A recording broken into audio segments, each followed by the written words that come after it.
নমস্কার বন্ধুরা, আমি তনুজা। আপনাদের সবাইকে জানাচ্ছি তনুজাস কুকিং ক্রিয়েশন চ্যানেলে স্বাগত। আবারও নিত্য নতুন একটি রেসিপি নিয়ে আপনাদের সামনে হাজির হয়ে গেলাম। তো এখানে আমি দুই রকমের চকলেট নিয়ে নিয়েছি। চকলেট তো সবারই পছন্দ, তো আজকে চকলেট দিয়ে একটু অন্যরকম স্টাইলে একটা রেসিপি তৈরি করে দেখাবো। অবশ্যই পুরো ভিডিওটা দেখুন, আশা করছি আপনাদের ভালো লাগবে। এখানে আমি কাঁচা আম এবং ম্যাঙ্গো পালস নিয়ে নিলাম। তো এক এক করে আমি সবগুলি চকোলেট খুলে নিচ্ছি। তো বন্ধুরা, ভিডিওটাকে স্কিপ না করে অবশ্যই পুরো ভিডিওটা দেখুন, আশা করছি আপনাদের খুব ভালো লাগবে। তো ভিডিওটি ভালো লাগলে আমার চ্যানেলটিকে সাবস্ক্রাইব করতে ভুলবেন না, আর অবশ্যই নোটিফিকেশন বেল আইকনটি অন করে রাখবেন।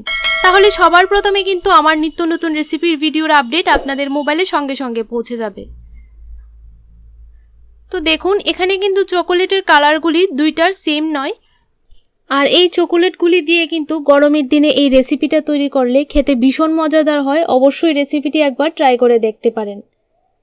তো দেখুন, এক এক করে কিন্তু আমি সবগুলি চকোলেট খুলে নিয়েছি।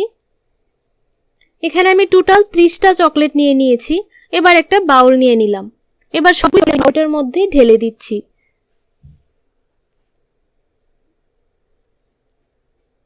তো সবগুলি চকোলেট দিয়ে দিলাম। এবার এখানে আমি 1 গ্লাসের মতো জল দিয়ে দিয়েছি। এবার বাউলটাকে আমি চুলায় বসিয়ে দেব। তো দেখুন, চুলায় বসিয়ে দিয়েছি, জলটাও একটু গরম হয়ে গেছে। এবার আমি এখানে হাফ কাপ দিয়ে দিলাম চিনি। এবার ভালোভাবে একটু নাড়াচাড়া করে চিনি এবং চকোলেট ভালো করে গুলিয়ে নিতে হবে। প্রায় 3 থেকে 4 মিনিট জলটাকে বলক তুলে তারপর নামিয়ে নেব। তো দেখুন, এইভাবে অনবরত নেড়ে নিচ্ছি আমি। যেহেতু পালস চকলেটের ভিতর একটু হাজমোলা জাতীয় কিছু একটা থাকে, তাই একটু নুনতা নুনতা ভাব লাগবে। খেতে কিন্তু ভীষণ মজাদার হয়। তো দেখুন, 5 মিনিটের মতো জলটাকে বলক তুলে নিয়েছি।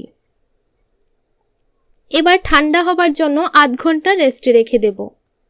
তো দেখুন, ভালোভাবে ঠান্ডা হয়ে গেছে। এবার এখানে আমি আইসক্রিমের মোল নিয়ে নিয়েছি।